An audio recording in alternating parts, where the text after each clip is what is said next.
Coverage on WFMY Plus as we continue to track the showers and thunderstorms making their way through the Triad as we speak. We do have a weather impact alert from now all the way until midnight tonight due to multiple rounds of strong to severe thunderstorms able to make their way into the area all the way throughout that time period. Even going to be seeing some scattered showers early into Sunday, but the severe threat is going to be diminishing. What I need you to do, go ahead and make sure you have the rain gear ready to go if you have any outdoor plans for tonight, or perhaps you're just heading out for errands. Watch for alerts as well. Make sure you have multiple ways to receive severe weather alerts heading into the night tonight if you don't already. Now, I did want to show you this. This is kind of an outline of storm threats heading all the way through this evening. Wanted to show you this just so you knew kind of where we were and with our primary threats across the area. Really, the biggest thing is going to be the damaging wind. We've already seen a couple of gusts between around 30 to 35 miles per hour across the area from some of these strong thunderstorms across the region.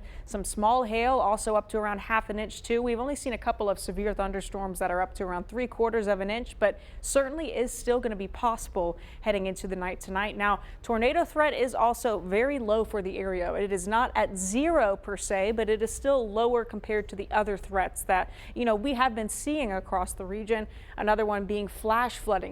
This system is going to continue to stall across the area, and as it does, those storms can drop a lot of rain in a very short amount of time. This can cause issues for flash flooding for people that are out and about, even if you're just out on the roads. Make sure you're being careful and, of course, looking for ponding alongside roads so you don't hydroplane. Now, a quick look at the satellite and radar. I know yesterday when I showed you this, that first line was actually making its way all the way through Tennessee into Alabama and Georgia. And they're still seeing a second line right now. You can see that right there with the polygons that are yellow indicating the severe thunderstorm warnings. But that line that was impacting them yesterday is actually sliding through our area right now. And this is all ahead of a cold front that is going to continue to impact the region for the next several hours. And you know why? It's actually slowing down. Usually these kind of sweep through the area, but this system is actually going to stall across our area. And that's going to be why we're able to see these scattered showers all throughout early into tomorrow morning before we start to dry out.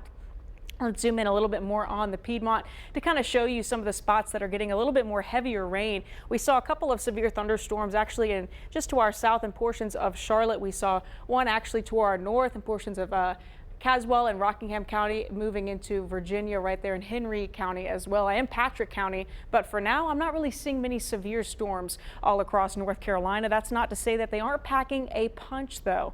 Look at this live radar. We're still seeing lots and lots of heavy rainfall, heavy pockets of lightning also across the region. These storms are strong and they're also moving fairly quickly. Each time I've checked, it's been mainly between around 25 to 35 miles per hour. So they are moving, but they're dumping a lot of rain in a very short amount of time. The last time I checked, Winston-Salem had actually received almost 3/4 of an inch of rainfall, which will be very beneficial considering the last 3 weeks we haven't seen much across the region. Still seeing steady rainfall in Guilford County and portions of western Randolph County. Asheboro saw quite the storm just a little bit earlier, and then when we also had a little bit of hail also in Reedsville to our north, where they're also seeing steady rainfall across the region. You can kind of expect this for the next several hours all the way through around 8 or 9 o'clock. Then we're starting to see a little bit more rounds becoming less and less into early tomorrow morning as the front actually slides through the area. A look at the severe storm risk for us. Mainly you see a lot of green on this screen, but we're actually in the yellow zone. I want to tell you what the differences between these two, right? You see this green, this is a level 1 out of 5. What that means is that isolated severe storms are going to be possible. A step up from that here in the yellow means that they're going to be a little bit more widespread, as we've already seen throughout the area today. Maybe not have seen as many severe thunderstorms, but we certainly have seen our fair share of strong thunderstorms, and we'll continue to see those heading into the next couple of hours. Now, this is into tomorrow. I told you the front was going to stall, right? Well, it is. It's also going to push the severe level threat a little bit to our east as it stalls. It's It's also not going to be quite as strong because it is stalling over the area. So here's that severe storm risk. It's a level 1 out of 5. Isolated severe storms going to be possible mainly for central North Carolina. Doesn't really include much for the Triad, which kind of goes with what I was suggesting to you earlier, that we are going to begin to dry out by the time we're into the afternoon, and I expect us to be back into the lower and middle 70s.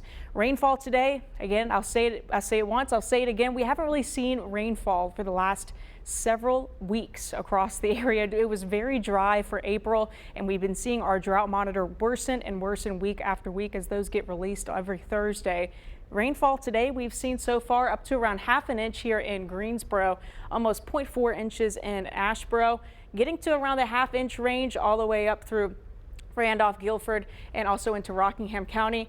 Winston-Salem up to around 3/4 of an inch so far, with more actually coming down as we speak. Lexington up to around 3/4 of an inch too. So all of this really is beneficial rain for us here in the Triad. Despite us seeing some strong to severe thunderstorms across the area, the rain really is much needed for our area.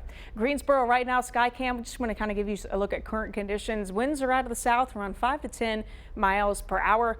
Feels pretty nice, and we only made it into the 70s for the day today. We were expecting to get to around 80 degrees this afternoon, and due to the overcast conditions, we only made it into the 70s. And that's actually a very good thing, because when you have cooler air, it helps keep the atmosphere actually more stable, so we're not able to have as much fuel for these strong to severe thunderstorms across the area.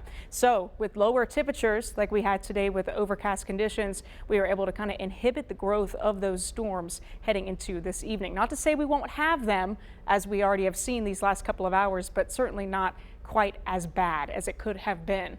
Right now we're in the lower 60s right now across the high point. Still lots and lots of overcast conditions kind of sitting over the area with this stalled front.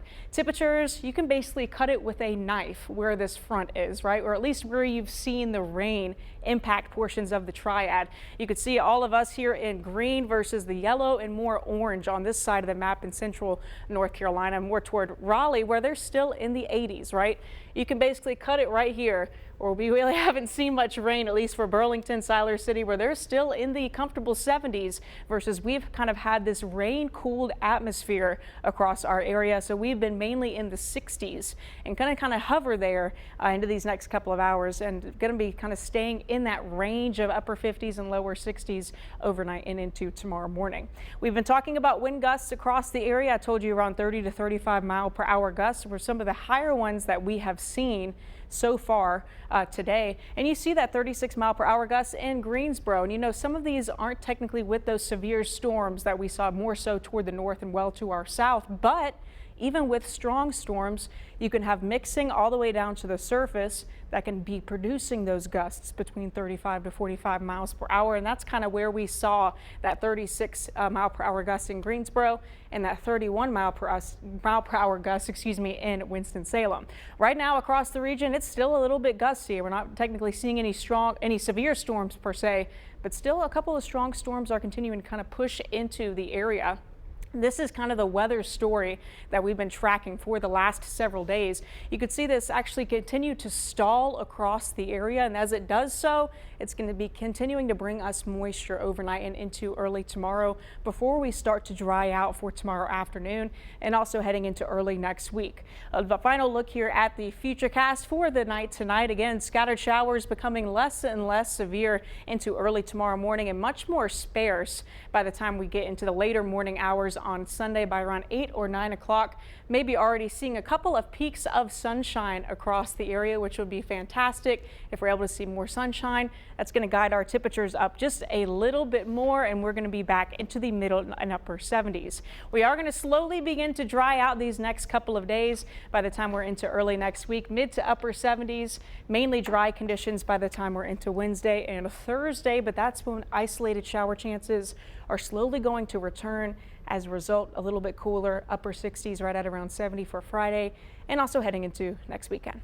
Claire, thank you for walking through all that in so much detail for us. We really appreciate it. The biggest issue we've seen so far today has been the winds. We've had some down trees, a little bit of like pea-sized tiny hail going through the rest of the night. Is that what you're expecting the problem might be?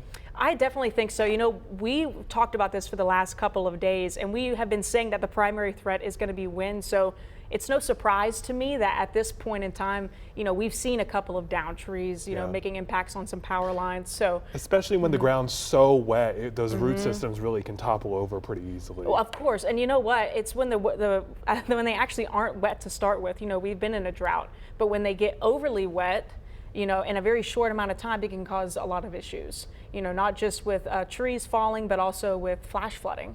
That people, even that are going to be out along the roads, you need to be extra careful. I mean, I've hydroplaned on like an inch or so. I mean, it really doesn't take much. So I noticed the map for tomorrow when this front stalls out. Guilford County and Alamance are still in that. Yes. And that's a one risk of severe weather? Yes. What does that mean again? So that basically means that our severe risk is going to be much lower than it is for the day today, very isolated in nature, but I am expecting the majority of it to be gone toward our east due to the actual centering of that front and the positioning of it.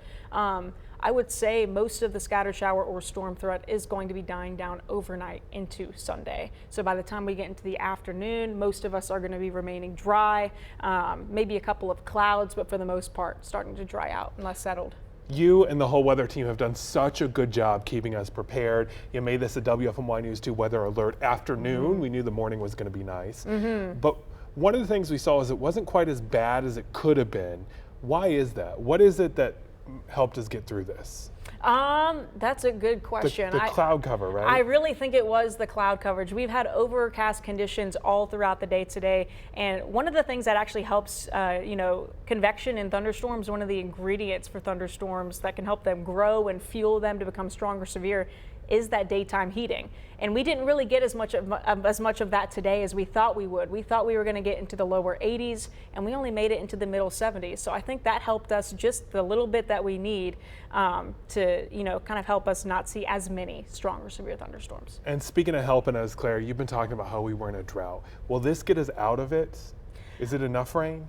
That's a great question too. It's hard to know for sure, but I know that any amount between, I mean, a couple tenths of an inch isn't going to be making much, but certainly when we have already seen around half an inch and three quarters of an inch, that's crazy. With more on the way these next several hours, no, I think it certainly is going to put at least a dent in the drought going forward when we start to see that for next week, but we'll have to wait till Thursday. You know, more on the way is the key right now to know. That is why all night long we're going to keep doing this special coverage on WFMY Plus. You know, anytime there's an alert day, we want to come on here because things can change really fast, right? 100%. Yeah, you want to make sure that you're staying with us as we can provide you, of course, the latest updates in real time. That's why this is so important. So make sure you keep checking back on WFMY Plus. The other thing you want to do too is make sure on our weather app that you've got the alerts turned on. Why is that so important, especially overnight? Right, you want to have those alerts turned on just to make sure that you're staying safe, but also make it customizable for your location specifically, so it'll trigger those alerts when it knows that you're within the actual cone of the warning to keep you safe throughout the night. So that is super important too. And we only send them with sound overnight, just so you know when it's really important and you need to be able to hear it and be alert. Otherwise, you're going to be able to sleep and not get those alerts annoying you all night. Right, and you know what? You're still probably going to hear some thunder tonight, maybe a little bit of lightning. You know, that may keep you up just a bit, but that doesn't necessarily mean it is a severe thunderstorm.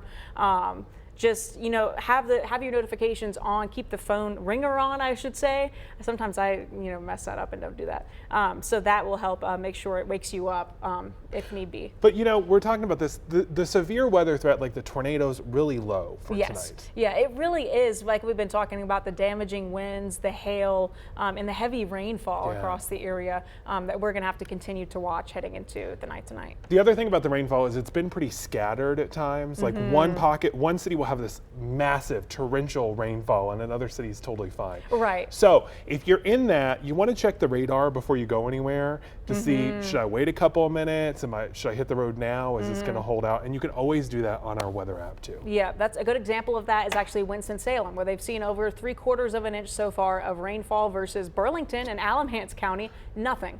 Jack, nothing. They have seen nothing so far from this system. That's not to say you're not going to get anything, but the majority has been mainly for easternmost counties, with more on the way these next several hours. So just be on the lookout.